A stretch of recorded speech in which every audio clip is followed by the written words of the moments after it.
Christmas Special by Rhys Timson. Picture the scene, Henry says, taking a sip of brandy and setting the glass back down. It's a traditional German Christmas. We see a young mother, blonde hair in braids, fretting over the placement of decorations on the mantelpiece. The tree is up, covered in tinsel, and 3 or 4 fair-haired children are running around, causing chaos. There's a ring at the door, and our housefrau rushes to open it, children around her legs screaming, "Warte! Warte!" They open the door, and there's a man in a long coat, his face obscured by a tower of presents. One by one, the children take the presents down until we can see him. We can see who it is. Henry raises his left eyebrow provocatively. It's Hitler. Lucy groans and turns away. Glenn pulls a face and looks down at his pint of Doom Bar. There is an awkward silence that is swiftly invaded by the noise of the pub's other patrons. Henry wraps his fingers on the glass while Lucy scrunches up her face, unable to form words. Thing is, it's been done, says Glenn. Not like this, Henry says. You haven't heard the rest of it yet. It's been done, Lucy repeats. Henry takes another slug of brandy, and this time the glass lands on the table with some force. Been done? Everything has been done. We have 1 week till the competition closes. It's just anything with Hitler is a no from me, Lucy says. It's like Godwin's Law or whatever. It's better than your idea for Christmas, zombies, Henry says. They've been done to death. That idea was a goer, but fine, Lucy says. I'll do it some other way. Yes, go make a TikTok out of it or something. Lads, Glenn says, trying his best to calm things down. We've no time for bickering. We have to think of something or it'll be somebody else's naming lights come December. They can all feel the blade of the deadline whooshing towards them, and with it, the greatest opportunity of their writing lives. The chance to pen the Christmas special for Fright Night, Netflix's horror anthology series, and have it available on the streaming service for the whole world to watch in time for turkey and mince pies. I thought Steve was supposed to have a killer idea. Where is he? Lucy says. She looks around for their missing friend as if merely saying his name might summon him to them. He's late. He's on the other side of the Pennines, says Glenn. Reckon he's about to come over at Snake Pass as we speak. Wanted to try out his new bike, so it went at peaks for a few days. They look out of the window at the grey clouds in battle formation and the rain landing like musket shot on the glass. He's a good cyclist, is Steve, Glenn says. Took that old bike of his everywhere. The Alps, Vietnam. Isn't that where he had that nasty accident? Henry says. The first one, says Glenn. The other 2 nod and turn back to the table, on which is sitting 3 conspicuously blank notepads, some ballpoint pens, and 3 nearly empty glasses. Lucy looks around, vainly wondering if they might get table service. It's a busy evening in the White Hart, a birthday party in the back room, and groups of men clumping inconveniently around the bar. So then, Lucy, Henry says, tell us your other brilliant idea. Oh, yeah, she says. This one's dynamite. It's set in an old people's home at Christmas. Obviously, Henry says, rolling his eyes. Right, Lucy carries on.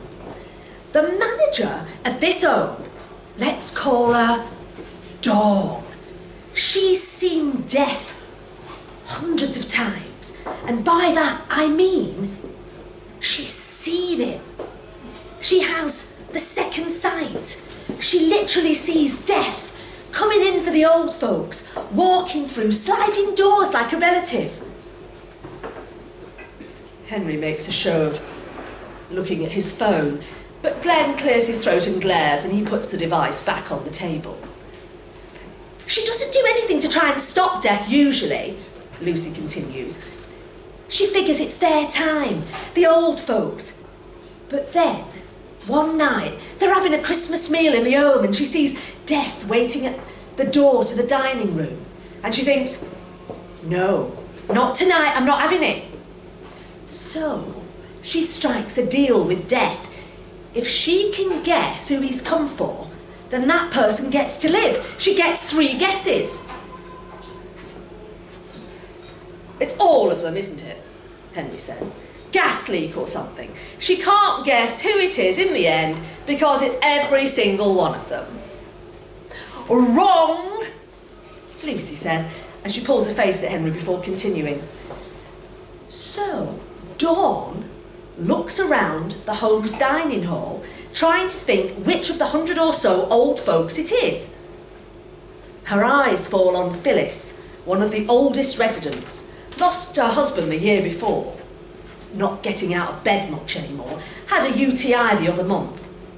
She guesses Phyllis, but death shakes his head. She's got 2 more guesses. Herself, Glenn says, and Lucy looks crestfallen. But she's young, she protests, and they're all old. Why would she? First thing you'd ask, Glenn says, is it me? How about they're all dead already and they just don't know it yet, Henry says. How would that work? Henry shrugs. Worked for Lost, didn't it? They all died in the plane crash in the first episode. No, Lucy says, shaking her head and screwing up her eyes. I am not having that conversation again. Henry's lips are forming around a response when one of the phones on the table lights up and begins to buzz. The screen says, Steve M. Glenn picks it up and sticks his index finger in his other ear. Steve, he says, where are you, mate? Henry and Lucy watch as Glenn's already furrowed brow furrows up some more till it's more furrow than flesh. It's a bad line, Steve, I can't hear you, says Glenn. We're in the art, at a booth in the corner. We'll get you a cider, all right? Have it waiting. He hangs on for a moment longer, but the line seems to be getting no clearer, and he gives up. Sounds like he was calling from the abyss, Glenn says, and puts the phone back down. Now, I've got an idea for you. Bit Stranger Things, more of a sketch at the moment. I'm seeing a wintry landscape, an open field, and there's Santa, bleeding, dragging his body across the snow. Behind him is Krampus, the evil Christmas spirit that punishes badly behaved kids. He's going to kill Santa. And it's the kids that find him that have to fight the monster. Lucy takes a deep breath. You've literally just described a painting by an artist called Jakob Rosalski, says Lucy. Quite well known. Glenn scratches his shaggy beard and sends a dusting of dead skin onto the table. Oh? Rosalski is a Polish fantasy artist. You've just described one of his most famous works, to the letter. Never heard of him, Glenn says. Subconscious influence, Henry says. Happens to us all. I'll get another round in. He stands up and begins to muscle his way to the bar. "Well, I'm out of ideas. I hate Christmas specials anyway," Glenn says, giving his chin another scratch. "Did I ever tell you about the time I met Clive Barker?" "Define met, Glenn," Lucy says. "Book signings don't count for me." "I spoke to him for a good 5 minutes, gave him a copy of my novel. He said he'd read it. I can't be sure, but I got a 5-star Amazon review about a week later." "For the last time, Clive Barker did not review your book on Amazon," Lucy says, and she folds her arms across her chest. "I'm going for a cigarette," she adds. A moment later, and she pushes herself onto the table. She quit smoking a year ago, but it's a good excuse to take a break from talking to people. As she passes through the bar, she hears a scream from the back room where the birthday party's taking place, and someone shouts something about a bird. She slips out the back door of the pub and stands under the lintel. The rain has eased off a bit, but is still coming down hard. She takes one cigarette out of her inside coat pocket and dangles it from the fingers of her left hand in case someone should surprise her.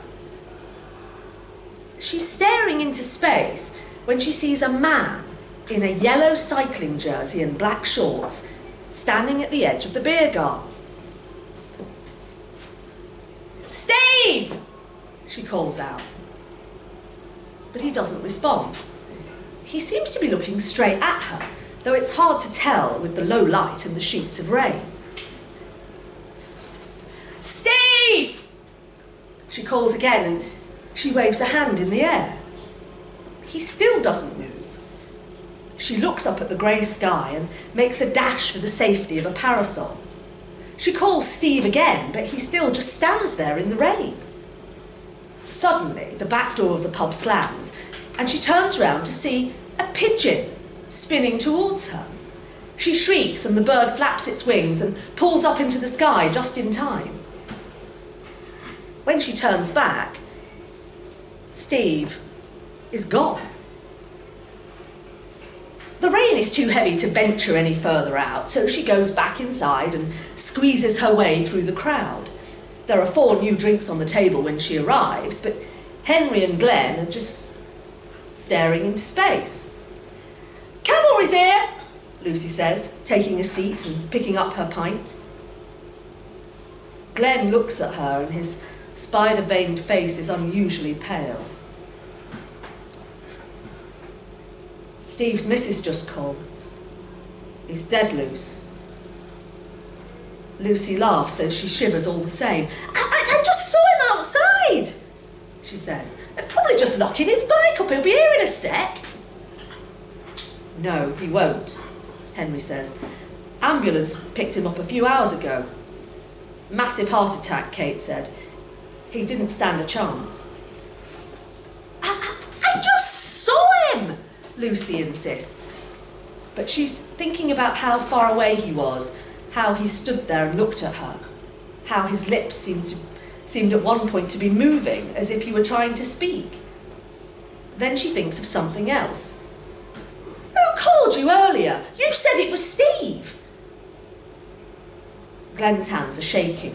He's clamping them onto the table to keep them still. "It was him," he says. "I think he had a message for us, but I couldn't hear it."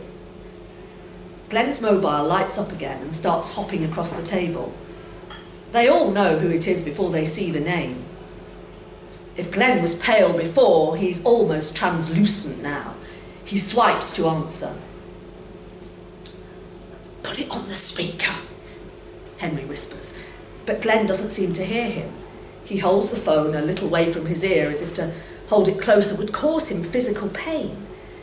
And the other 2 can hear a low hiss emanating from it, and beyond it, a faint, faraway voice. Henry takes Lucy's hand in his. After about a minute or so, Glenn nods and hangs up. Was it him? Lucy says. Aye, Glenn says.